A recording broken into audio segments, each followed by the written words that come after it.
आपके साथ शिल्पा तोमर।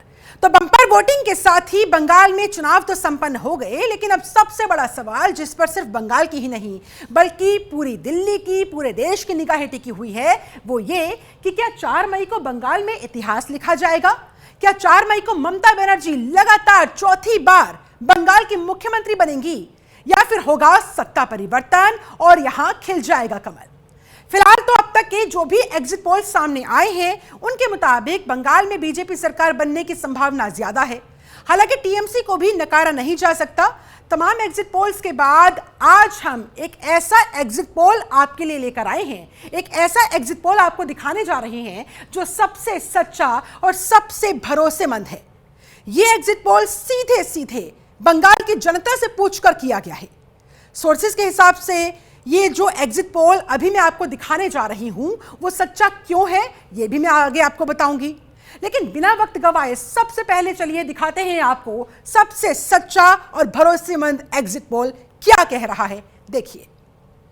और चलिए आपको अब आंकड़े दिखाते हैं। अपना एग्जिट पोल हम दिखाते हैं जिसमें 294 सीटें, पश्चिम बंगाल की बहुमत का जादुई आंकड़ा है 148 का। ऐसे में हमारे इस एग्जिट पोल के मुताबिक भारतीय जनता पार्टी को जो सीटें मिल रही है 178 से लेकर 190 तक का ये मार्जिन, यानी कि बीजेपी को 178 से 190 सीटें 294 सीटों में से हासिल हो सकती है। बात टीएमसी की करेंगे तो टीएमसी के खाते में फिलहाल यहां पर इस एग्जिट पोल के मुताबिक 98 सीटों से लेकर 110 सीटें टीएमसी को जाती हुई। कांग्रेस की बात करें तो 8 से 12 सीटें यहां पर कांग्रेस को मिलती हुई दिखाई दे रही है इस एग्जिट पोल के मुताबिक, और अदर्स यानी कि अन्य के खाते में जाती हुई 3 से 4 सीटें, यानी कि कुल मिलाकर यहां पर भारतीय जनता पार्टी की बल्ले बल्ले होते हुए फिलहाल तो इस एग्जिट पोल के मुताबिक नजर आ रही है।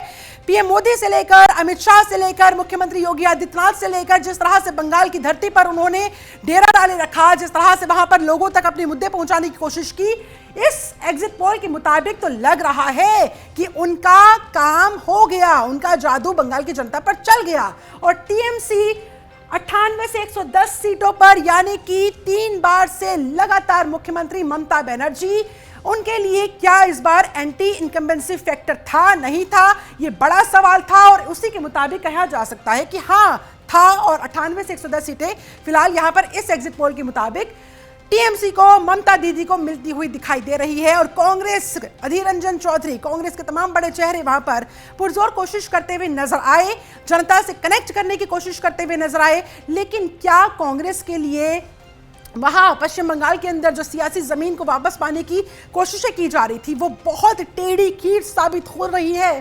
फिलहाल तो आंकड़े इसी तरफ इशारा कर रहे हैं, क्योंकि 8 से 12 सीटें इस एग्जिट पोल के मुताबिक उनको मिलते हुए, यानी कि कांग्रेस को।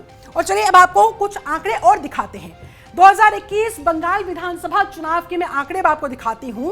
टीएमसी को 2021 के बंगाल चुनाव के दौरान मिले थे 2,89,68,281 वोट टीएमसी ने हासिल किए थे। बीजेपी की बात करें 2021 के विधानसभा चुनाव, ध्यान रखिएगा, बीजेपी को मिले थे 2,29,05,474 वोट, यानी कि टीएमसी और बीजेपी के बीच जो वोट का अंतर है, जो वोट डिफरेंस था, वो डिफरेंस था 60 लाख से ज्यादा, 60,62,807 वोटों का। ये आंकड़े हैं 2021 के बंगाल विधानसभा चुनाव के। अब चलिए इसके बाद 2024 की बात कर लेते हैं, लोकसभा चुनाव की अब हम बात कर लेते हैं, क्योंकि वहां से भारतीय जनता पार्टी ने जो मेहनत करनी शुरू की थी, एक तरीके से 2011 में बीजेपी बंगाल में 0 पर थी, 0 से 3, उसके बाद 3 से 59 का आंकड़ा हासिल किया, और वोटों का जो डिफरेंस 2021 में रहा। अब मैं बात करूंगी 2024 के लोकसभा चुनाव में वोट डिफरेंस की। इसके मुताबिक टीएमसी को 2,76,741,133 वोट हासिल हुए थे।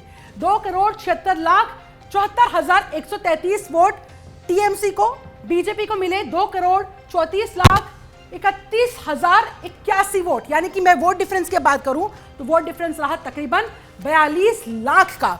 अब आप जरा अंदाजा लगाइए, 2021 में बीजेपी 60 लाख के वोट डिफरेंस पर थी टीएमसी के कंपैरिजन में, 2024 में ये वोट डिफरेंस घटा 40-42 लाख तक पहुंच गया। और इसीलिए अब सवाल खड़ा हो रहा है कि अब की जो मेहनत है, 2026 की जो मेहनत है, इस बार के जो विधानसभा चुनाव है, क्या ये जो वोट डिफरेंस मैंने अभी आपको दिखाया वो और ज्यादा घट पाएगा तो ये किस हद तक पहुंच पाएगा।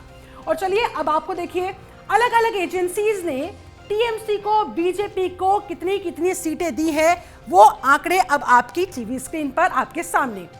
मैट्रिक्स एजेंसी ने टीएमसी को 125 से 140 के बीच में, बीजेपी को 146 से 161 के बीच में, और अन्य के खाते में जाती हुई 6 से 10 सीटें।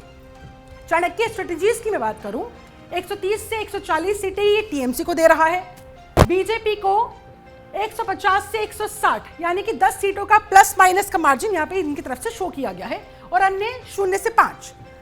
पीपल्स प्लस 177 से 187 सीटें टीएमसी को दे रहा है, यानी कि यहां पर टीएमसी को यहां कुल मिलाकर बहुमत मिलती हुई और टीएमसी की सरकार पीपल्स पल्स एग्जिट पोल के मुताबिक बनती हुई।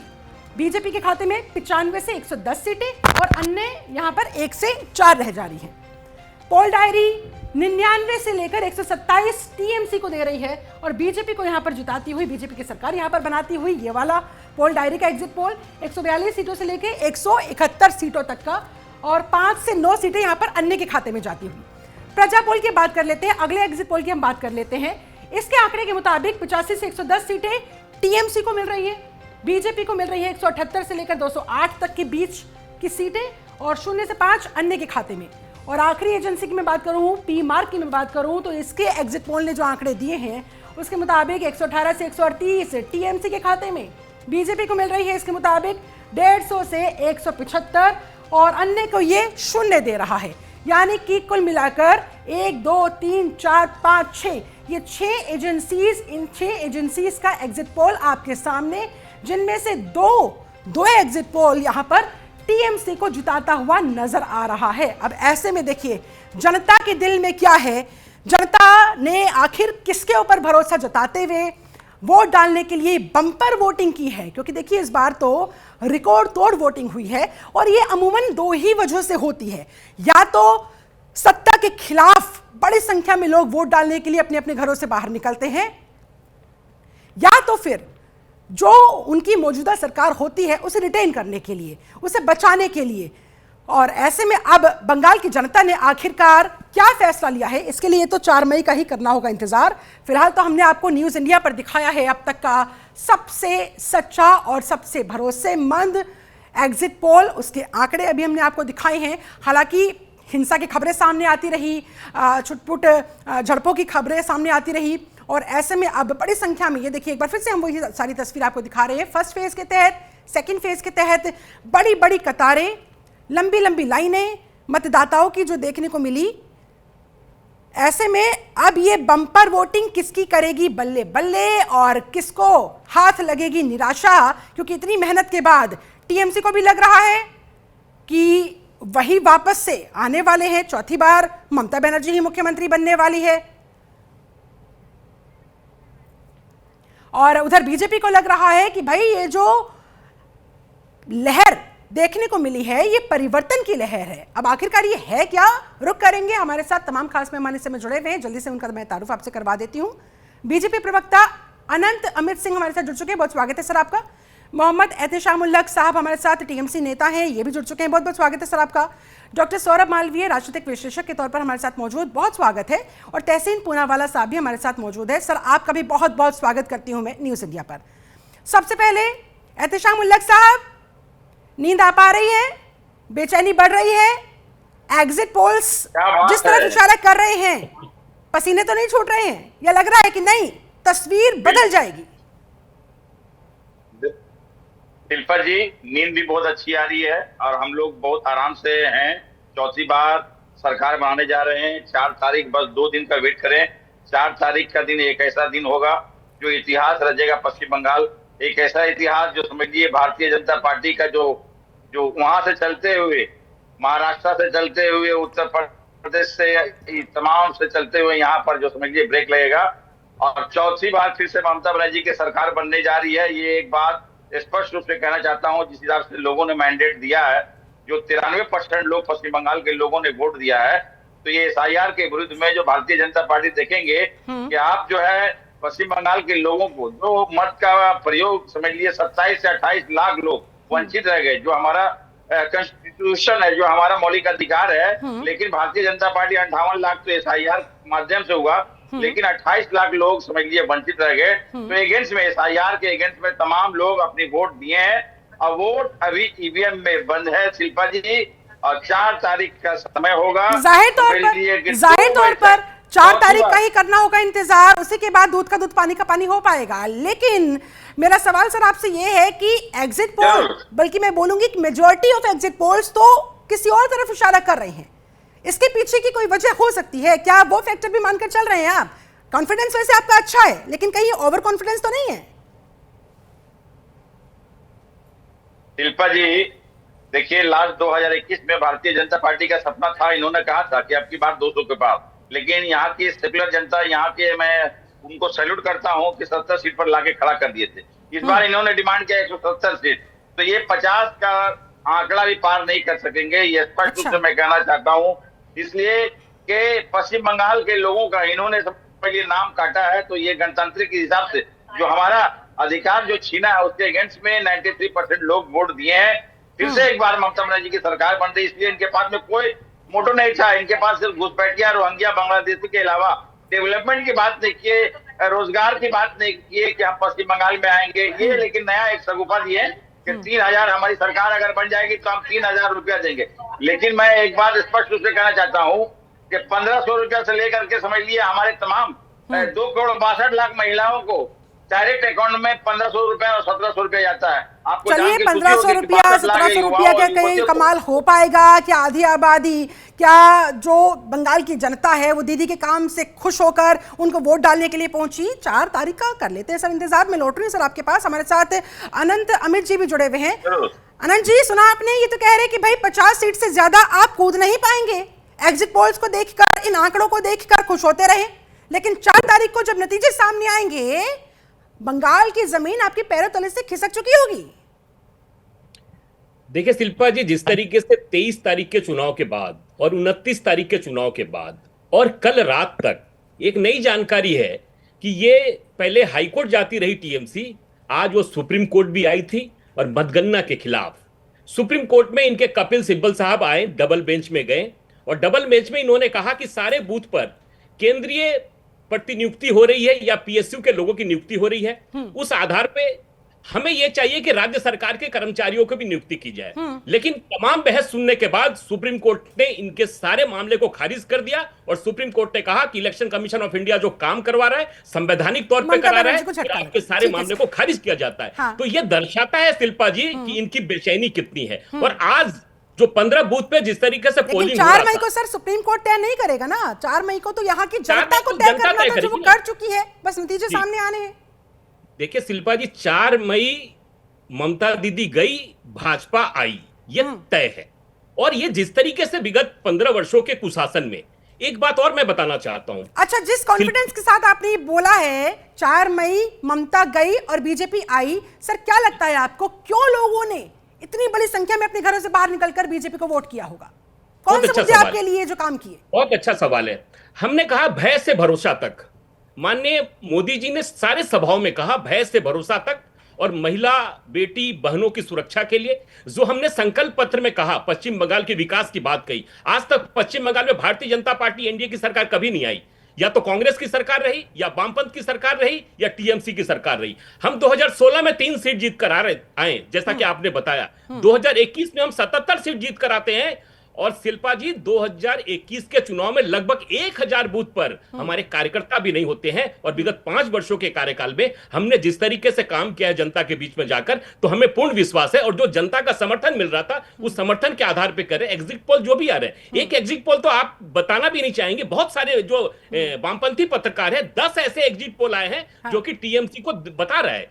लेकिन उसके बावजूद हमें जनता के वोट पर विश्वास। और एक बात बताना चाहता हूं, परसों बांग्लादेश के संसद भवन में अख्तर हुसैन, एक सांसद है बांग्लादेश का, उन्होंने ऑफिशियल संसद में कहा कि जो खबरें आ रही है पश्चिम बंगाल को लेकर और भारत के मीडिया की जो खबरें आ रही है, ऐसा लग रहा है कि पश्चिम बंगाल में एनडीए और भाजपा की सरकार बनने जा रही है। तो जो पश्चिम बंगाल में घुसपैठिए रह रहे हैं, अब हमारी सरकार को इसकी चिंता यह करनी होगी कि 4 मई के बाद वो घुसपैठिए वापस आएंगे तो बांग्लादेश में उनको कहां पे रखा जाएगा। ये बताता है कि बांग्लादेश की बेचैनी और ये लुंगी वाहिनी की जो बेचैनी है पश्चिम बंगाल से और टीएमसी बांग्लादेश वाले तक कह रहे हैं कि भाई है। 4 मई के बाद आप अपना बोरिया बिस्तरा जरा देख लीजिएगा, आप लोगों को कहां जाना है, आप लोगों की रवानगी कहां होने वाली है। चलिए ठीक है, अब होगा क्या क्या नहीं ये तो जनता तय कर चुकी है, 4 तारीख तक का कर लेते हैं इंतजार। तहसीन साहब, 4 मई को दीदी आई या बीजेपी आई, कौन आया कौन गया? एग्जिट पोल्स किस तरफ इशारा कर रहे हैं सर? आपका आंकलन इस पर क्या कह रहा है? शिल्पा जी, थैंक यू सो मच। आपके साथ मुझे शो में शिरकत करने का मौका मिल रहा है, इसलिए आपका शुक्रगुजार हूँ। सभी पैनलिस्ट को, दर्शकों को नमस्कार कहते हुए मैं 2 या 3 चीज कहना चाहता हूँ। मैं अनंत भाई को सुन रहा था, भाजपा के प्रवक्ता, और उन्होंने बांग्लादेश के संसद में, सोचिए शिल्पा जी, हमारे मुल्क में बांग्लादेश के संसद में क्या हो रहा है उसको हम कोट कर रहे हैं। और वो भी कौन है ये सांसद? ये सांसद महोदय जिन्होंने बात किया वो जमाते इस्लाम के सांसद है। कौन है जमाते इस्लाम? एक एक्सट्रीमिस्ट ऑर्गेनाइजेशन जिसने पूरे बॉर्डर पे, क्योंकि शिल्पा जी आप एक बहुत प्रसिद्ध पत्रकार है, आप जानते हैं जमाते इस्लाम ने करीबन 50 सीटें इस चुनाव में जीता बांग्लादेश में, वो पूरे बॉर्डर पे जीता। अब हैरान करने वाली बात क्या है, जो भाजपा जमाते इस्लाम को कोट करती है, उसने एक्चुअली क्या बोला और भाजपा क्या कहती है? उसने कहा कि भाजपा अगर आई तो मुसलमानों को निकालेगी, जो बंगाली बोलते, इन्होंने उसको बांग्लादेशी मुसलमान बना दिया। खैर कोई बात नहीं, मैं इनको दे देता हूँ क्योंकि मैंने वो कोट वर्बैटम पढ़ा, बांग्ला में पढ़ा क्योंकि वहां पे हुआ था, उसमें मैंने ट्रांसलेट किया और मैंने 3-4 बार पढ़ा और रॉयटर्स और सभी जगह पे पढ़ा। फिर आते कि चलो हम घुसपैठियों को निकालने वाली भाजपा, तो मैंने थोड़ा रिसर्च किया क्योंकि मैं शिल्पा जी के शो पे आ रहा था, तो रिसर्च ठीक होनी चाहिए, आप तो मुझे पकड़ लोगी। तो मैंने सोचा कि मनमोहन सिंह जी की कमजोर सरकार थी, करेक्ट शिल्पा जी? कमजोर मनमोहन सिंह जी की सरकार ने 80,000 घुसपैठियों को लाठ मारते बाहर निकाला। ये डेटा आदरणीय अमित शाह जी ने दिया। मोदी जी की तो बहुत मजबूत सरकार है, टफ सरकार, 5,000 घुसपैठियों को भी नहीं निकाल पाए। अमित शाह जी ने आंकड़े दिए पार्लियामेंट में। तो मैंने सोचा शायद ऐसा होगा कि ममता जी जमीन नहीं दी होगी बॉर्डर फेंसिंग के लिए, ऐसे कुछ हुआ होगा, बॉर्डर फेंसिंग नहीं हुआ होगा। कमजोर मनमोहन सिंह जी की सरकार और कमजोर ममता जी की सरकार ने 80% बॉर्डर फेंसिंग कर दिया बांग्लादेश के साथ वेस्ट बंगाल का। मजबूत मोदी जी की सरकार ने 20% भी नहीं कर पाया, आंकड़े इनके केंद्र सरकार के।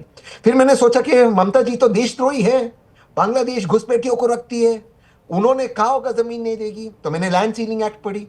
लैंड सीलिंग एक्ट में केंद्र की सरकार जमीन ले सकती है अगर राज्य की सरकार ने मना कर दिया। लेकिन सुनिए शिल्पा जी, यहां पे बहुत इंटरेस्टिंग चीज होता है, एक लास्ट ट्विस्ट देता हूं। त्रिपुरा में किसकी सरकार है? मैंने फिर देखा, हक साहब, त्रिपुरा में भाजपा की सरकार है, और भाजपा की सरकार ने असेंबली में रेजोल्यूशन पास किया कि भाजपा की सरकार को केंद्र में बॉर्डर फेंसिंग के लिए जमीन नहीं देगी। अब सोचिए ममता जी कितनी खराब है। लेकिन बहरहाल मैं एक और चीज कहना चाहता हूं, जो इलेक्शन कमीशन का रवैया रहा है इस चुनाव में, मैं इस बात का शुक्रगुजार हूं कि इस चुनाव में हिंसा नहीं हुई। लेकिन जिस तरह से रवैया रहा था इलेक्शन कमीशन में, मैं लास्ट चीज अपनी बात खत्म करूंगा, करीबन 27 लाख भारतीयों को इलेक्शन प्रक्रिया से बाहर रखा गया। वे लोग गए सुप्रीम कोर्ट। सुप्रीम कोर्ट ने कहा इस बार हम शायद कुछ नहीं कर सकेंगे, हम आपको अंत में आपका अधिकार अगले चुनाव में जीतेंगे। और उनमें से 140 लोगों की सुनवाई हुई, 27 लाख लोगों में से 140 की चुनाव के पहले 136 लोगों को वापस डाला गया, यानी कि 27 लाख लोगों को। वो शायद भाजपा के वोटर हो सकते हैं, शायद लेफ्ट के हो सकते हैं, शायद टीएमसी के, लेकिन हम आजाद क्यों हुए? हम आजाद इसलिए हुए क्योंकि हम अपने डेस्टिनी के मालिक बने। आपने बहुत सारे मुद्दे गिनवाए, आपने बहुत प्यार से बीजेपी को जमकर धो भी डाला। ठीक है सर, अगर आपकी इन सारी बातों पर विश्वास किया जाए तो फिर माना जाए ममता बनर्जी की ही वापसी फिर से होने वाली है, चौथी बार वही मुख्यमंत्री बनने वाली है। एग्जिट पोल्स को आप गलत बता रहे हैं सर? फिर ममता जी की जो, अगर मैं राजनीतिक दृष्टि से देखूं, राजनीतिक विश्लेषण, तो मुझे ये लगता है कि ममता जी की थोड़ी सीटें कम होगी, भाजपा की जरूर सीटें बढ़ेगी। ये बात में कोई संदेह नहीं कि भाजपा का परफॉर्मेंस अच्छा था, लेकिन सरकार जो है इंडिया अलायंस की बनेगी। सरकार इंडिया अलायंस की बनेगी। आप इससे कितना इत्तेफाक रखते हैं? मैं आऊंगी अमित साहब, आऊंगी मैं आपके पास जल्दी से। मैं एक बार ओपनिंग रिमार्क ले लेती हूँ। डॉक्टर सौरभ मालवीय काफी देर से अपनी बारी का इंतजार कर रहे हैं। डॉक्टर सौरभ, आप इन एग्जिट पोल्स को किस तरह से देख रहे हैं, बीजेपी या टीएमसी, और कौन से फैक्टर्स इंपॉर्टेंट सर? देखिए, लंबे समय तक सरकार में रहने के कारण स्वाभाविक रूप से जनता परिवर्तन चाहती है। एंटी इनकम्बेंसी जिसे हम कहते हैं, वो एक स्वाभाविक प्रक्रिया है। कई बार नहीं भी करती है। लेकिन मुद्दे, आम जन के जब मुद्दे समस्या के रूप में आने लगते हैं जी। तो वो वह परसेंटेज, वोटिंग परसेंटेज में दिखता है। इस बार पश्चिम बंगाल में यही हुआ है। शिक्षक भर्ती घोटाला, कोयला घोटाला, भतीजे का वर्चस्व, आम जन को सामान्य मुहैया नहीं देना, ग्रामीण और शहरी दोनों के बीच में एक लंबी खाई पश्चिम बंगाल में। ग्रामीणों के पास केंद्र की योजना राज्य द्वारा नहीं पहुंचा, शहरी अलग मुद्दों पर नाराज थे। अच्छा। ये जो स्थानीय मुद्दे हैं, इन मुद्दों को देखिए, बेरोजगारी, मत केवल पश्चिम बंगाल एक देश का ऐसा राज्य है जहां पर मुख्यमंत्री 3 बार होते हुए विकास का दर वहां अन्य राज्यों की तुलना में सबसे न्यूनतम स्थान पर, पायदान पर है। ये सारे मुद्दे, चूंकि मैं बात इसलिए मैं कोट कर रहा हूं कि पश्चिम बंगाल की जनता बहुत प्रबुद्ध जनता है। पश्चिम बंगाल की जनता जानती है इस बात को कि तहसीन पूनेवाला जो कह रहे हैं कि घुसपैठिया, अरे भाई, राज्य सरकार ने तो सहयोग ही नहीं किया। इस बात को जनता अपनी रक्षा सुरक्षा की चिंता करती है। लेकिन अगर सर, जो सवाल यहाँ पर, माफी के साथ आपको रोकूंगी, तहसीन पूनावाला साहब ने उठाया था कि अगर उन्हें घुसपैठियों की इतनी ही चिंता थी तो फिर उन्होंने एक्शन के नाम पर क्या किया, कितने घुसपैठियों को बाहर निकाला, आंकड़े कम क्यों थे फिर उन कमजोर सरकारों से, सो कॉल्ड कमजोर सरकारों से? सर बिल्कुल बिल्कुल सही। नहीं, सवाल तो जब लाजमी है, सवाल ऐसे होने चाहिए और इसके लिए बीजेपी प्रवक्ता बताएंगे, लेकिन मैं इसका राजनीतिक दृष्टिकोण आपको बताऊं तो कुछ चीजें सरकार, जब राज्य में इस अनुकूल परिस्थिति नहीं होती, यानी केंद्र और राज्य के दोनों के समन्वय नहीं होते हैं, तो पश्चिम बंगाल में केंद्र की सभी तरह की, यानी केंद्र से भेजे गए पर्यवेक्षक, केंद्र से भेजे गए फोर्सेस, केंद्र से आए हुए लोगों को राज्य में प्रवेश नहीं करने दिया, घुसने नहीं दिया। यह राज्य की, खराब शब्दों में बोले, मैं राजनीतिक शब्द नहीं बोल रहा हूं, पर खराब शब्दों में बोले तो गुंडागर्दी कहते हैं। अच्छा। तो वहां जो एक भय का, हिंसा का माहौल बना, वह परिवर्तन की लहर है। 93% वहां का मतदान, इसलिए मुझे लगता है कि वहां बदलाव दिखेगा। परिणाम 4 मई को आएगा, लेकिन एक लहर है बदलाव की तरफ। अब ये परिवर्तन की लहर है या भय की लहर है? डर के मारे लोग वोट करने निकले, दूर दराज से, दूसरे राज्यों से ट्रेनें भर भर कर आई, क्योंकि उन्हें क्या डर था कि उनका नाम कट जाएगा और उनकी नागरिकता पर फिर सवाल खड़ा हो जाएगा। अमित साहब, जवाब दीजिए, क्या बीजेपी ने डराया? क्या ये डर की लहर है? शिल्पा जी, देखिए, सर्वप्रथम तो मैं तहसीन भाई के 2-3 सवालों का जवाब दे दूं। बिल्कुल दीजिए। तहसीन भाई, 23 तारीख को पहला फेज का चुनाव हुआ था। चुनाव के 2 दिन पूर्व हाईकोर्ट में, जिसकी अब चर्चा करें तो उसका हाईकोर्ट में डेट था, और कलकत्ता हाईकोर्ट ने राज्य सरकार को लताड़ा और कहा कि केंद्र सरकार के द्वारा पैसा मुहैया कराने के बावजूद आपने जमीन मुहैया नहीं कराया बॉर्डर फाइनेंसिंग के लिए, ये आपकी नकारात्मकता है, इसको सुधारिए बहुत जल्दी। ये हाईकोर्ट ने, कलकत्ता ने कहा 23 तारीख के 2 दिन पहले। पहली बात। अभी तहसीन भाई ने एक बात और कही कि वहां इंडी गठबंधन आने वाला है पश्चिम बंगाल में। क्या इंडी गठबंधन है क्या? इस देश के यशस्वी एलओपी, जो कि राजस्वी परंपरा को आगे बढ़ाने वाले श्रीमंत राहुल गांधी जी जाते हैं और ये कहते हैं कि पश्चिम बंगाल में भारतीय जनता पार्टी की सरकार इसलिए आ रही है चूंकि ममता जी के द्वारा पोलराइज करने की वजह से विगत 15 वर्षों में इस प्रदेश को कुशासन में ढकेलने की वजह से, ये राहुल गांधी कहते हैं। उसके बाद झारखंड में कांग्रेस और झामुमो की सरकार चल रही है और झारखंड के मुख्यमंत्री अपनी पत्नी के साथ जाते हैं, टीएमसी का प्रचार करते हैं, कांग्रेस का प्रचार नहीं करते हैं। तेजस्वी यादव इंडी गठबंधन के हैं, वो कांग्रेस का प्रचार करने नहीं जा रहे, वो ममता दीदी का प्रचार करने जा रहे हैं। इनके अखिलेश यादव जी, जो उत्तर प्रदेश के युवराज हैं, वो इंडी गठबंधन में है, लेकिन कांग्रेस का प्रचार करने नहीं गए, वो टीएमसी का प्रचार करने गए। तो ये बता देते तहसीन भाई जी कि वहां पे क्या इंडी गठबंधन इस देश में है भी क्या? नहीं है। दूसरी बात, आपने सवाल पूछा भय से, भय की बात। उस प्रदेश में न तो सांसद सुरक्षित है, न विधायक सुरक्षित है। 2021 के चुनाव में शिल्पा जी, लगभग चुनाव और चुनाव के 1 हफ्ता बाद लगभग 60 लोग मारे जाते हैं। यह स्वतंत्र भारत का पहला ऐसा चुनाव है पश्चिम बंगाल जहां पे एक भी हत्या चुनाव के दौरान नहीं होती है। यह इलेक्शन कमीशन ऑफ इंडिया को इसका श्रेय जाना चाहिए। और इस पूरे खेल का अगर 4 तारीख से पहले तक कोई मैन ऑफ द मैच है तो भारत सरकार का इलेक्शन कमीशन ऑफ इंडिया है। तो बहुत दूर की बात है।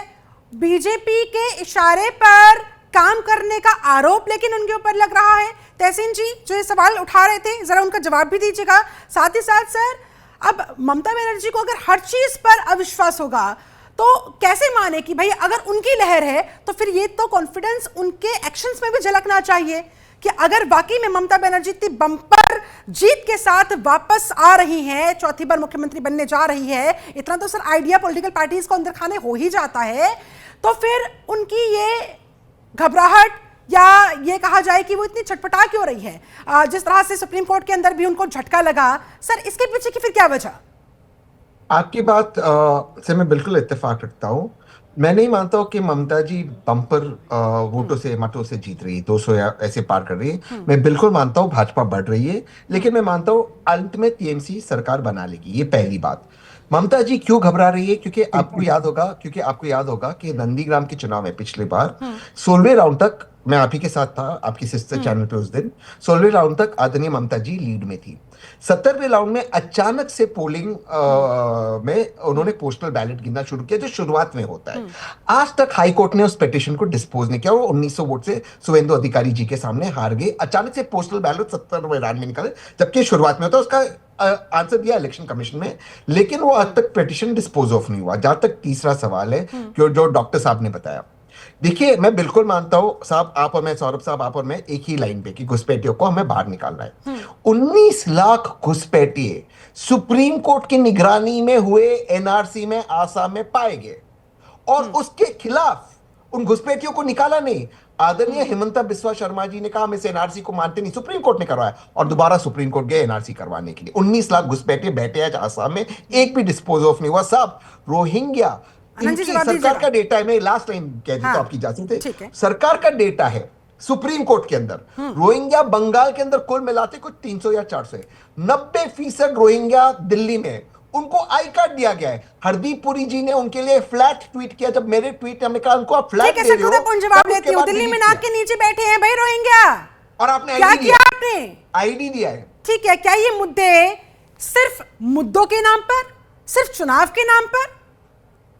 आनंद जी नहीं, देखिए तहसीन भाई साहब जिस दिल्ली की बात कर रहे हैं, दिल्ली में लगातार अभी 10 दिन पहले भी 38 बांग्लादेशी रोहिंग्या मुसलमान पकड़े गए, जिनको की भेजा गया है वापस। ये लगातार जारी है। और दूसरा, आसाम की बात आपने करी, आसाम में 1,40,000 एकड़ जमीन मुक्त कराया गया है रोहिंग्या मुसलमानों के द्वारा। सिर्फ जमीन की बात मैं कर रहा हूं। और जहां तक व्यक्ति की बात है, कांग्रेस ने लोकसभा में कहा था कि 8,600 लोग बाहर भेजे गए घुसपैठिए, और अभी हमारी सरकार तो चल रही है साहब, अभी इंतजार करिए ना, इंतजार करिए, सारे आंकड़ा दिया जाएगा, उसकी कोई चिंता मत करिए। और इस देश का एक एक रोहिंग्या घुसपैठिया मुसलमान, हमें अपने देश की अकलियत के लोगों से कोई दिक्कत नहीं है, लेकिन हमारे देश की अकलियत के लोगों का कोई हक मारने की कोशिश करेगा कहीं दूसरे देश से आकर, तो उसको इस देश में रहने का कोई अधिकार नहीं है, और सरकार उसको निश्चित तौर पे वापस भेजेगी। आप बिल्कुल चिंता मत करिए, एक एक को बाहर भेजा जाएगा। लेकिन जब तक चुनाव जीतने होंगे तब तक वापस कैसे भेजेगी? विपक्ष यही तो सवाल खड़े करता है ना सर, कि देखिए आप चाहते ही नहीं ये वापस भेजना, अगर वापस भेज दिया तो मुद्दा खत्म हो जाएगा। हमारा तहसीन जी आप मुस्कुरा रहे हैं, मुझे पता है आप क्या कहना चाह रहे हैं। आ रही हूं, बोलिए आनंद जी। 19 लाख, एक second sir, let him complete, उसके बाद मैं आ रही हूं सर आपके पास। माफी चाहता हूं।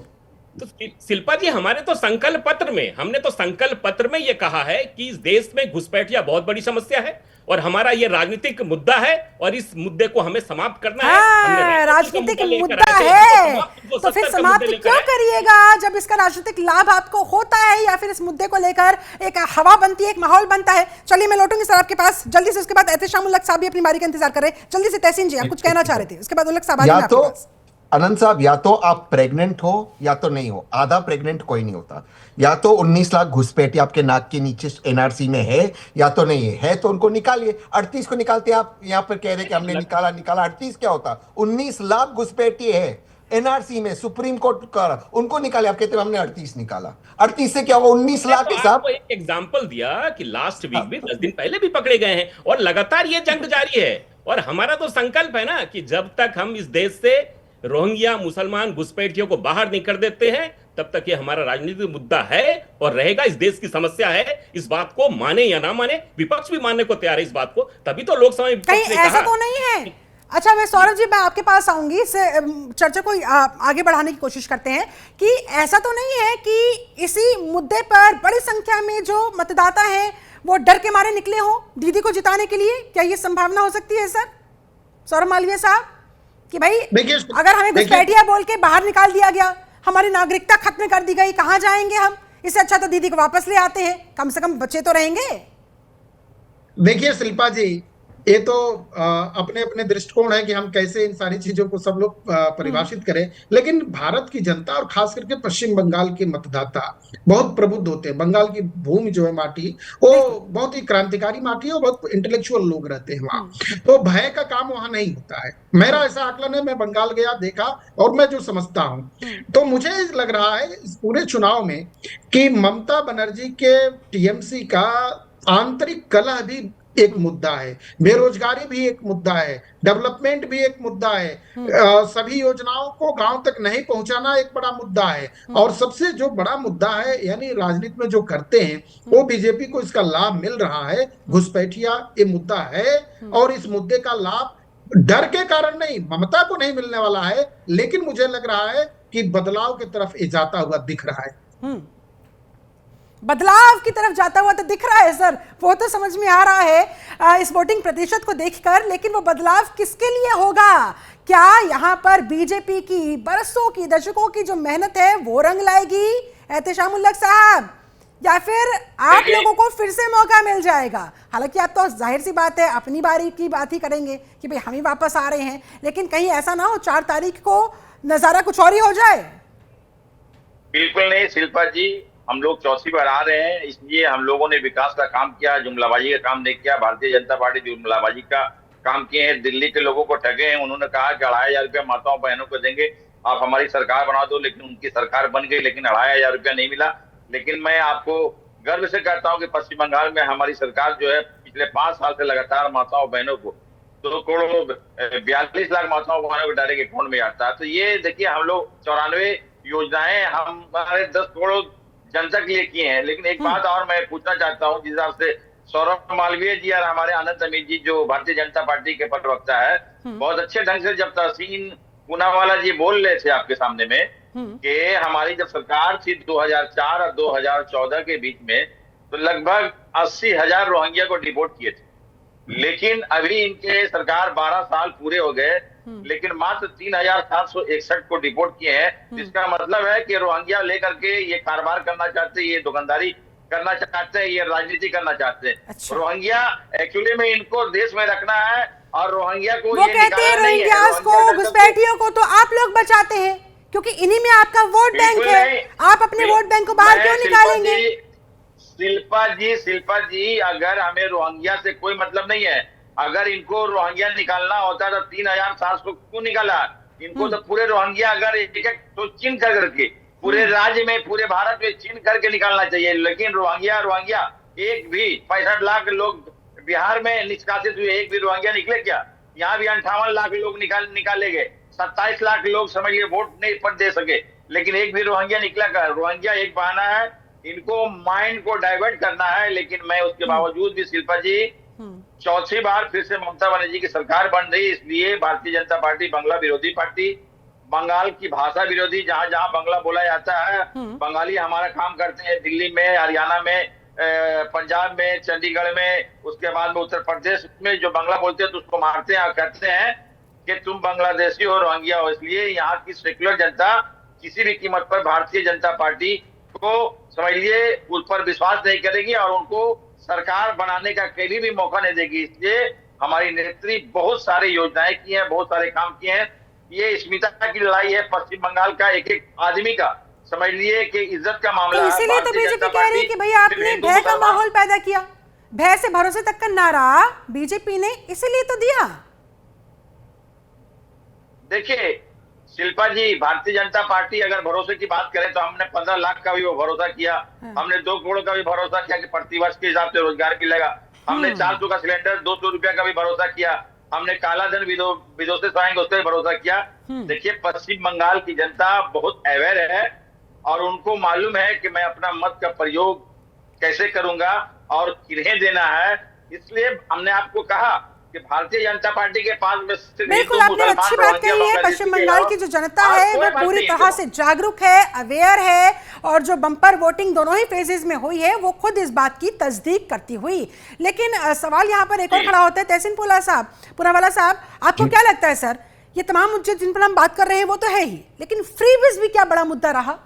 क्या उस वजह से भी लोग अपने अपने घरों से बाहर निकले? जी जरूर कि ममता जी ने जो डिलीवरी की है स्पेशली आधी उसके लिए आबादी।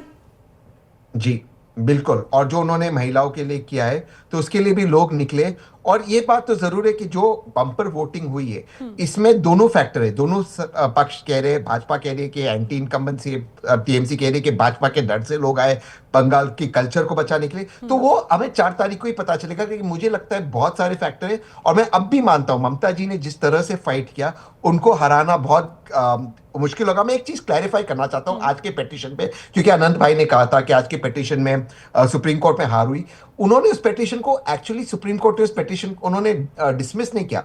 उन्होंने सुप्रीम कोर्ट में जो कपिल सिब्बल जी ने कहा कि हम इसको कंप्लाई करते हैं, हम सिर्फ चाहते हैं कि जो आपके रूल्स है आप उसको रिटर्न में दीजिए कि आप उसको कंप्लाई करेंगे, और ओवर आर्चिंग जो अधिकारी है वो अब स्टेट गवर्नमेंट का हो गया है। तो ये चीज जो है मैं मानता हूं कि इलेक्शन कमीशन का चल गया, लेकिन उनको राइटिंग में कमिटमेंट मिल गया। तो कभी कभी कुछ लड़ाई आपको 50% के लिए लड़नी पड़ती है।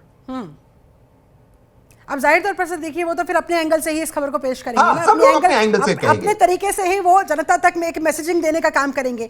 लेकिन मैं फ्रीबीज के मुद्दे पर फिर से आती हूँ। सौरभ मालवीय साहब, आप इससे कितना इत्तेफाक रखते हैं कि लोगों को ये जो जनता को ये जो बड़ी बड़ी सौगातें दी जाती है वो उनको उनके घरों से बाहर खींचने में कहीं ना कहीं कामयाब हो पाती है? और यहाँ पर आपको क्या लगता है, बीजेपी या टीएमसी, किसके वादे, किसके दावे, किसकी बड़ी सौगातें ज्यादा रही? देखिए, स्वाभाविक रूप से ये बात सच है कि जो जनता को सुविधाएं मिलती हैं तो जनता उसके पक्ष में जाती है, मतदाता उसके पक्ष में जाता है, इस बात को नकारा नहीं जा सकता है। और दूसरी बात है कि जनता इस बात को भी समझती है कि डबल इंजन की सरकार ज्यादा ग्रोथ रेट देती है। तो यदि केंद्र में बीजेपी की सरकार है, राज्य में बीजेपी की सरकार आएगी, तो स्वाभाविक रूप से इस चीज को देख रहे हैं कि केंद्र से जितनी भी योजनाएं आ रही हैं वो टीएमसी के द्वारा पूरे नहीं हो रहे हैं। तो ये भी एक बड़ा अंतर दिख रहा है। इसलिए इस बार महिलाओं के मतदान का प्रतिशत ज्यादा है। और एक बहुत जरूरी बात बताना चाह रहा था मैं, पूरे देश के आंकड़े में सबसे अधिक घुसपैठियों के ration card, voter ID card बनवाने का काम पश्चिम बंगाल सरकार ने किया है। सबसे फर्जी ज्यादा पाए गए हैं वो लोग। इसलिए सरकार को पुख्ते तौर पर केंद्र और राज्य को मिलके इसकी लड़ाई लड़नी है। केवल आंकड़े मांगने से नहीं होने वाला है। इस बात को वहां की जनता स्थानीय समस्या देख रही है, क्योंकि इसकी 3-4 रिपोर्ट्स आए। इंडियन एक्सप्रेस में, टेलीग्राफ में एक खबर छपी कि वहां जो लोकल वहां के मुसलमान हैं, लोकल लोग हैं, वो लोकल लोग परेशान हो गए हैं और बाहरी आके वहां कब्जा कर रहे हैं, जगह और जमीन एक्वायर कर रहे हैं। तो देखिए, कहीं ना कहीं बहुत सारे मुद्दे हैं जो ये दिखा रहा है कि इतने प्रतिशत अधिक इतना मतदान होना यानी बदलाव की तरफ बढ़ना। और बदलाव जब भी होता है तो नई सरकार आती है। बदलाव जब भी होता है नई सरकार आती है। आनंद जी, मुस्कुराहट आ रही होगी आपके चेहरे पर, अंदर ही अंदर खुशी हो रही होगी, और एग्जिट पोल्स तो जाहिर तौर पर आपको मौका दे ही रहे हैं सेलिब्रेट करने का। शिल्पा जी, जिस तरीके से जनता ने हमें वहां पे बढ़ चढ़ कर साथ दे रही थी, देखिए हम लोग चुनाव के दौरान वहां पर थे, आरजी कर का एक मुद्दा था, उस सारे जगह हम जहां भी गए वहां पे बहन बेटियों के बीच में। और जो पहले जो भारतीय जनता पार्टी ने, हमने इंटरनल भी एक सर्वे किया तो हमें ये पाए कि जो पहले साल का वोटर था, जो पहली बार चुनाव में वोट देने के लिए जा रहा था, फर्स्ट टाइम वोटर था, वो लगभग सबका रुख जो था वो भारतीय जनता पार्टी की तरफ था। फिर हम लोगों ने पूछने का कोशिश किया कि भाई क्या है, तो कहा, लोगों ने कहा कि जुल्म न जालिम का ये सरकार रहेगा। फिर हम लोग गांव के तरफ भी गए, हम लोग गांव में कहा कि भाई आप ममता दीदी के साथ क्या है, तो गांव के लोगों ने कहा कि घोरे नाई नून बेटा बोलছে আমি আছি मिथुन।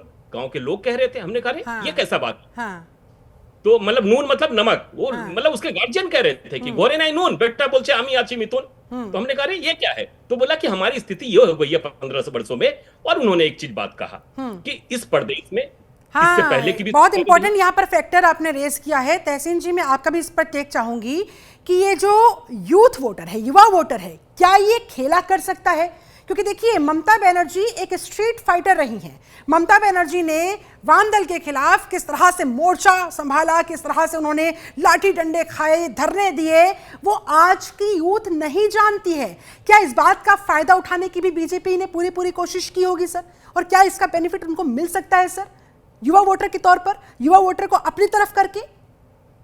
जी, युवा वोटर या जेनजी कहाँ जाएगा, ये इसका आकलन लगाना बहुत फर्स्ट टाइम मुश्किल वोटर है। हाँ, हाँ, क्योंकि फर्स्ट टाइम, और ये जनरली एंटी एस्टेब्लिशमेंट होते हैं। अब एस्टेब्लिशमेंट बिल्कुल सही है कि ममता जी है, लेकिन एस्टेब्लिशमेंट बीजेपी भी है, तो क्योंकि केंद्र में है, और क्या वो अपने कल्चर को चाहते कि अगर एक कल्चरल इन्फ्यूजन हो, जो बीजेपी ने कोशिश किया कि इस टाइम इस तरह की बातें ना हो, तो वो कैसे जाएगी, बहुत मुश्किल है। क्योंकि अगर आप तमिलनाडु देखें, तमिलनाडु में बहुत सारे ऐसे एग्जिट पोल्स है जो कह रहे हैं एक नई जो पार्टी आई उसने जेनजीज को अट्रैक्ट किया, यानी कि विजय। तो जेनजी के बारे में या युवा कहाँ जाएंगे इस वक्त कहना मुश्किल है, क्योंकि कुछ जरूर भाजपा की तरफ आकर्षित हो गए, लेकिन बहुत से लोग हो गए जो ममता जी की तरफ भी आकर्षित हो गए और भाजपा को एस्टेब्लिशमेंट मानेंगे। ठीक है, तो ये वो कितना बड़ा चैलेंज हो सकता है आप लोगों के लिए? एहतिसाम उलग साहब, क्या इस फैक्टर पर आप लोगों ने गौर किया? क्योंकि सर देखिए, एक जमाना हुआ करता था जब किसी परिवार का मुखिया जहां जिस पार्टी को वोट करता था तो अमूमन परिवार के बाकी सदस्य भी उसे ही वोट डाल देते थे। लेकिन आज का जो यूथ है, आज के हमारे जो युवा है, और परिवार में अगर 10 लोग भी है तो वो 10 अलग अलग ओपिनियन रखते हैं, उनकी 10 अलग अलग अपनी एक चॉइस हो सकती है पार्टियों को लेकर, पॉलिटिकल पार्टीज को लेकर। तो ऐसे में क्या ये फैक्टर आप लोगों ने कंसिडर किया था, और इसीलिए क्या यूथ्स को लेकर, युवा वोटर को लेकर आप लोगों ने अलग से प्लान बनाया था? क्या डर इस बात का? चलिए, एहतिसाम उलग साहब अभी हमारे साथ है नहीं, कनेक्शन मुझे लगता है उनके साथ हमारा कट गया है, लेकिन इसी सवाल का जवाब सौरभ मालवीय साहब, आपका आंकलन इस पर क्या कह रहा है सर? क्या ऐसा संभव है? देखिए, युवा तो वास्तव में बदलाव चाहता है, और युवा के लिए तो एक शेर भी है कि समुद्र में तूफानों से जो टकराए उसे चट्टान कहते, और चट्टानों से जो टकराए उसे नौजवान कहते। तो हमेशा नौजवान जो है विपरीत धारा में जाता है। हाँ। और बदलाव चाहता है। हाँ। और जहां तक बंगाल की बात करें तो ममता दीदी वास्तव में सीनियर दीदी हो चुकी है, ऐसा यूथ भी मानता है। और इसीलिए अब मौका मिलना चाहिए, किसी और को सामने लाना चाहिए। तहसीन साहब, ये फैक्टर एक जो टीएमसी पर भारी पड़ सकता है? जी बिल्कुल, ये पड़ सकता है टीएमसी को भारी, बिल्कुल ये पड़ सकता है, ये एक फैक्टर है। दूसरा एक फैक्टर जो टीएमसी को भारी पड़ सकता है वो ये है कि क्या जो लगातार गवर्नेंस रहा है टीएमसी का इतने वर्षों से, उसके खिलाफ जो एंटी इनकम्बेंसी होगी, उसको लोग हटाकर एक नई तरह की राजनीति देखना चाहते हैं, वो भी एक फैक्टर बहुत हो सकता है। लेकिन टीएमसी ने उसको काउंटर करने के लिए बहुत सारे यंगस्टर्स, अगर आप एवरेज एज देखें, टीएमसी के कैंडिडेट्स के एवरेज एज यंगर है, उन्होंने बहुत सारे विधायकों में चेंजेस किए, तो कहीं उन्होंने टिकट भी चेंज किया, और जो उनके प्रचारक थे सयोनी घोष वगैरह, उन्होंने बहुत सारे युवक प्रचारकों को निकाला, जबकि भाजपा के स्टार प्रचारक थे आदरणीय मोदी जी, अमित शाह जी और हेमंता बिस्वा शर्मा जी। तो मुझे लगता है कि उसमें वो थोड़ा सा एक फैक्टर हो सकता है। अच्छा चलिए, देखिए हम टीएमसी की बार बार बात कर रहे हैं, बीजेपी की बात कर रहे हैं, जाहिर तौर पर जो सीधी टक्कर है इनके बीच में है, लेकिन कांग्रेस कहां स्टैंड करती हुई एग्जिट पोल के जो आंकड़े दर्शा रहे हैं? सौरभ मालवीय साहब, क्या लगता है आपको, कांग्रेस को क्या प्राप्त होगा 4 मई को? क्या हासिल होगा कांग्रेस को? किस हद तक वो अपनी सियासी जमीन वापस ले पाएगी, या कोई सवाल? देखिए शिल्पा जी, सवाल बहुत उम्दा है, बहुत अच्छा है, पर गलत जगह पूछ लिया आपने। तहसीन जी को बताना था इसको। बिल्कुल उनसे ही पूछूंगी सर, लेकिन पहले आपका विश्लेषण इस पर। लेकिन पश्चिम बंगाल में कांग्रेस वेंटिलेटर पे अच्छा अंतिम सांस ले रही है। उसे न कुछ पाने का गर्व है और न खोने का डर है। हाँ, कुछ है ही नहीं। वेंटिलेटर पर है तहसीन पूनावाला साहब। देखिए, अगर आप मुझसे पूछोगे तो मैं कहूँगा कि इंडिया अलायंस की सरकार बनेगी। कुछ इलाकों में कांग्रेस बहुत अच्छा, ईमानदारी से जवाब दीजिए सर। देखिए ना, अंतरात्मा से भी तो एक आवाज आती है ना, वो क्या कह रही है सर? कांग्रेस की क्या स्थिति है? कह दीजिए, बता दीजिए। मैं कह रहा हूँ ना, मैं उसको बयान करता हूँ। गालिब का एक शेर है, उनके लफ्जों में मैं बयान करता हूँ।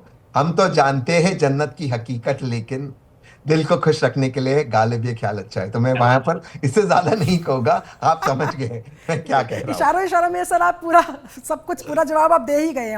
और इसलिए देखिए, काफी देर बाद अमित जी के चेहरे पर मुस्कुराहट आ रही है, इसीलिए क्योंकि कांग्रेस की स्थिति वो भी जानते हैं। लेकिन सर देखिए, एक बात तो माननी पड़ेगी, अधीर रंजन चौधरी ने पुरजोर कोशिशें की लेकिन लगता है कि बहुत देर हो गई और इस बात का फायदा अनंत अमित साहब आप लोग उठाते हुए। वाम दल भी यहाँ पर जीरो, कांग्रेस भी यहाँ पर जीरो, बची तो बस टीएमसी, और अगर इस बार वो भी निपट गई तो वाह भाई वाह। सौरभ जी ने तो वेंटिलेटर पे भी कह दिया। हम तो कह रहे हैं कि पश्चिम बंगाल में कांग्रेस 3 में ना 13 में कहीं नहीं है। देखिए, हम वहां पे जब कई विधानसभा में गए तो हम लोगों ने कहा कि साहब यहाँ तो बाहरी लोग आ रहे हैं। हमने कौन से बाहरी लोग आ रहे हैं? तो कहा कि भाई गुजरात के लोग आ रहे हैं। हमने कहा अरे अधीर रंजन चौधरी साहब कौन है? तो बोला अरे कांग्रेस के बहुत बड़े लीडर है, हमने उनको चुना, कौन हराया? तो बोला कि वो एक मियाँ जी आए थे। हमने कौन थे? बोले गुजरात के थे, क्या नाम था? यूसुफ पठान। अरे साहब, इतने बड़े लीडर को एक यूसुफ पठान गुजरात से जाता है और चुनाव उस समय वो देश के एलओपी होते हैं और उनको चुनाव हरा देता है। तो कांग्रेस 3 में ना 13 में, और कांग्रेस के साथी तो अधीर रंजन चौधरी जी के साथ भी नहीं है। मैं एक डिबेट में था, लोगों ने कहा कि कहिए साहब, अधीर रंजन चौधरी साहब ने प्रेस कॉन्फ्रेंस करके कहा कि नहीं नहीं, ये हमें नहीं कहा गया है कांग्रेस की तरफ से कि ये कहने के लिए। तो अधीर रंजन चौधरी जी बड़े नेता है, उनका हम सम्मान करते हैं, एलओपी रहे हैं देश के, लेकिन कांग्रेस भी उनके साथ नहीं है। कांग्रेस तो वहां 3 में ना 13 में कहीं नहीं है। अब राहुल गांधी जी का बयान देखिए, और हमें तो ये लगता है कि राहुल गांधी जी के बयान के बाद हमें और भी बेनिफिट हुआ। और देखिए तहसीन पुनावाला साहब, एक और ईमानदारी से मैं आपसे जवाब चाहूंगी, क्योंकि देखिए अधीर रंजन चौधरी का जिक्र यहाँ पर हो ही रहा है। नो डाउट वो बहुत मेहनत करते हैं, नो डाउट उन्होंने बहुत डंडे खाए हैं, लेकिन सोनिया गांधी जी, राहुल गांधी जी, प्रियंका गांधी जी उनकी सुनते ही नहीं है। कई बार उन्होंने बोला कि भाई इस इंडिया अलायंस की वजह से मुझे बंगाल में दिक्कत हो रही है, कांग्रेस को यहाँ पर नुकसान उठाना पड़ रहा है, लेकिन कहीं कोई सुनवाई नहीं हुई। तो ऐसे में सर क्या माने, गलती किसकी? फिर लीडरशिप समझ नहीं पा रही है? नहीं, ऐसा नहीं कि उनकी बात मानते नहीं। जब वो जीते थे तब लोकसभा में कांग्रेस का नेतृत्व तो वही कर रहे थे, वो लीडर थे हाउस में कांग्रेस के, तो एक रूप से विपक्ष के नेता के रूप में थे। कांग्रेस की वो संख्या नहीं थी विपक्ष के नेता, उनको इनाम दे दिया उनकी मेहनत हाँ, का। हाँ, लेकिन और मेहनत भी इस बार भी बहरामपुर में उन्होंने बहुत किया और कांग्रेस का परफॉर्मेंस अच्छा होगा। लेकिन इसमें मुझे कोई संदेह नहीं कि जो भाजपा की बढ़त हुई है वेस्ट बंगाल में, पश्चिम बंगाल में, उसका एक बहुत बड़ा कारण टीएमसी और उसके जो उन्होंने ध्रुवीकरण की है। मैं टीएमसी के हमारे मित्र नहीं है यहाँ पर, लेकिन हुमायूं कबीर जैसे एक व्यक्ति को अगर भाजपा सीआरपीएफ की सुरक्षा बलों से उसको सुरक्षित करती है तो हुमायूं कबीर को उसको गिरफ्तार कर सकते थे। शाहजहां शेख जैसे लफंगे को आपने छोड़ा, उसके लिए आदरणीय ममता जी ने असेंबली में बोला, वो जिस तरह से उसका रवैया था। तो ये जो ध्रुवीकरण हुआ है, इसमें एक भाजपा को आप दोष नहीं दे सकते, भले में कांग्रेस का वोटों में भाजपा के खिलाफ हो, इसमें टीएमसी ने भी किया है। और टीएमसी आज कहती कि जो अभी अनंत भाई ने कहा कि भाजपा को फायदा और टीएमसी के काफी मेरे मित्र नाराज है, लेकिन मुझे आप बताइए ईमानदारी से, क्या टीएमसी गोवा में नहीं आई? 5% वोट लिया उन्होंने और आम आदमी पार्टी ने 6% वोट लिया, कांग्रेस 7% वोट से हारी गोवा के अंदर। वो मेघालय में कांग्रेस के सारे विधायक को ले लिया, उसके बाद उनको शून्य आए, कांग्रेस के वापस विधायक आ गए। तो टीएमसी ने भी ये किया है। तो इंडिया अलायंस में अगर रहना है तो टीएमसी को भी मर्यादा रखनी होगी। ये नहीं कि कांग्रेस की अपनी दुकान बंद कर दे। कांग्रेस एक राजनीतिक दल है, क्या वो मेहनत नहीं करे? क्या वो आगे नहीं बढ़े? सारे रीजनल पार्टीज के लिए वो और आज की जो पब्लिक है ना सर, बहुत स्मार्ट है, उन्हें सब समझ में आता है कि केंद्र में आप, दिल्ली में आप हाथ में हाथ डालकर खड़े होते हैं और बंगाल में एक दूसरे के ऊपर लाठियां चलवाते हैं। कांग्रेस के कार्यकर्ता मरे। जब पिछली बार टीएमसी जीती थी तब कौन सबसे पहला जो कार्यकर्ता मरा था वो भाजपा का नहीं, कांग्रेस का था। तो कहीं ना कहीं टीएमसी को भी इस पर सोचना होगा कि जो जिस तरह की राजनीति उन्होंने की है, क्या वो सही राजनीति थी? और आप देखिए लोकसभा के चुनाव में उन्होंने अलायंस नहीं किया था, हालांकि वो इंडिया अलायंस के हिस्सा थे। बंगाल में नहीं था अलायंस। तो ये नहीं हो सकता। आप करें तो आपको सब कुछ मिलेगा, किसी और के लिए आप कुछ नहीं करोगे। अलायंस में देना और लेना होता है। और नहीं देखिए ना, लोकसभा चुनाव हो, विधानसभा चुनाव हो, लोगों को जो याद रहता है वो तस्वीरें याद रहती हैं सर। और जब तस्वीरें अलग अलग हो, बंगाल से अलग तस्वीरें आए और दिल्ली से अलग तस्वीरें आई, तो वो लोगों के, जनता के जहन में आ जाती है। जी, मैं बिल्कुल भाजपा के खिलाफ हूं, लेकिन अगर आप भाजपा के गठबंधन देखें एनडीए में, वो उत्तर प्रदेश में देती है ना सीट, और वो भी सीट छोड़ती है। तो टीएमसी को जहां बड़ा दल है उसको छोड़ना होगा। आप कहें हम नहीं छोड़ेंगे, सिर्फ कांग्रेस जहां पर मध्य प्रदेश में कांग्रेस छोड़ दे, महाराष्ट्र में कांग्रेस छोड़ दे। तो आपस में ये जो सिर्फ डबल की स्थिति है, फायदा उठा रही है ना बीजेपी, फायदा उठा रही है ना बीजेपी, और मौका कौन दे रहा है? इंडिया अलायंस वाले दे रहे हैं सर। चलिए अमित जी काफी देर से कुछ कहना चाह रहे हैं sir, please complete sir. Shilpa ji, Tehseen भाई की बात से मैं सहमत हूं। पश्चिम बंगाल में एक केस हुआ, 2 सेन बंधु थे, वो कांग्रेस के कार्यकर्ता थे और वामपंथ की सरकार थी, और उनकी हत्या हो जाती है दोनों भाइयों की वामपंथियों के द्वारा।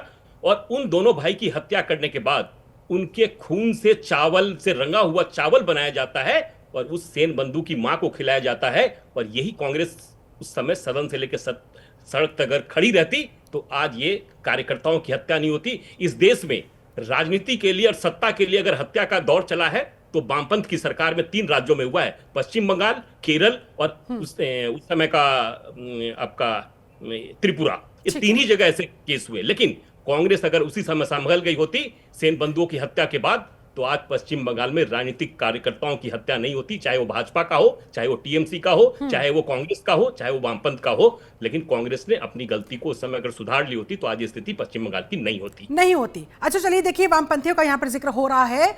वामपंथियों का बंगाल से इस तरह से गायब हो जाना, उनका ऐसा हश्र होना, सौरभ मालवीय साहब क्या कभी सोचा होगा उन्होंने खुद ने?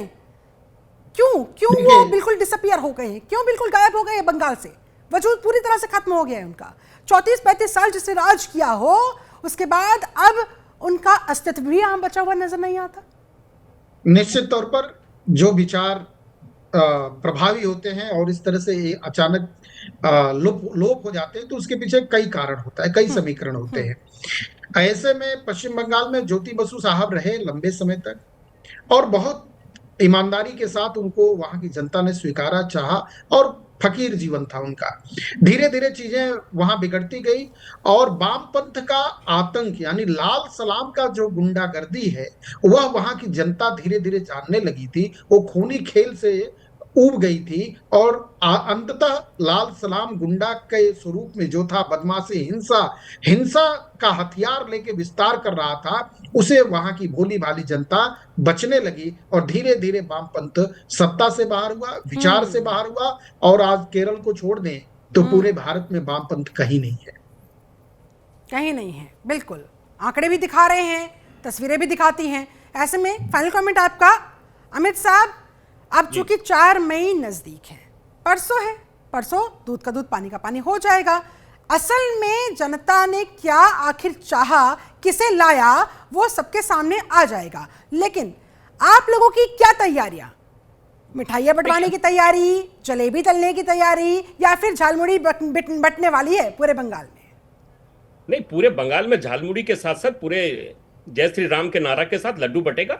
4 तारीख को पूरी बंगाल में तैयारी है और हमें पूर्ण विश्वास है कि 2021 के चुनाव के बाद जो हमें रिजल्ट मिला था, उसके बाद जो हम लोगों ने तैयारी की है, हमें पूर्ण विश्वास है कि लेकिन जैसे हरियाणा में कांग्रेस पार्टी के साथ हुआ था, ऐसा हो गया तो 2-4 घंटे के बाद अगर तस्वीर पूरी तरह से पलट गई तो उसके लिए भी तैयार हैं आप लोग? हरियाणा में तो हम बैक टू बैक कर रहे थे, ये तो हमें पता था, लेकिन कांग्रेस गलत फहमी में थी। और इस बार पश्चिम बंगाल में शिल्पा जी, मैं आपको दावे के साथ कह रहा हूं कि भारतीय जनता पार्टी एनडीए की सरकार बनना तय है। चलिए सर, अब यहाँ पर बंगाल में परिवर्तन की लहर चली या फिर वापस से ममता दीदी जीत कर आएंगी, करना होगा उसके लिए 4 मई का इंतजार। फिलहाल बहुत बहुत शुक्रिया आपका अनंत अमित साहब हमारे साथ जुड़ने के लिए। मोहम्मद एहतेशामुल हक साहब भी हमारे साथ जुड़े हुए थे, उनका भी बहुत शुक्रिया। सौरभ मालवीय साहब आपका भी बहुत बहुत शुक्रिया। तहसीन पूनावाला भी आपका भी बहुत बहुत शुक्रिया करूंगी, आप इस चर्चा में शामिल हुए। आप देखिए, चूंकि सबके अपने दावे हैं, अपना राग, अपना वो अलाप रहे हैं, ऐसे में अब आखिरकार बंगाल की जनता ने क्या तय किया है, उसके लिए हमें 4 मई का ही इंतजार करना होगा। क्या वाकई में 4थी बार मुख्यमंत्री बनने जा रही ममता बनर्जी, या फिर बीजेपी जबरदस्त तरीके से इस बार बंगाल की सत्ता में आएगी, करना होगा फिलहाल नतीजों का इंतजार। फिलहाल मेरे साथ इस चर्चा में जुड़ने के लिए आप सभी का बहुत बहुत शुक्रिया। बने रहे न्यूज इंडिया के साथ। नमस्कार।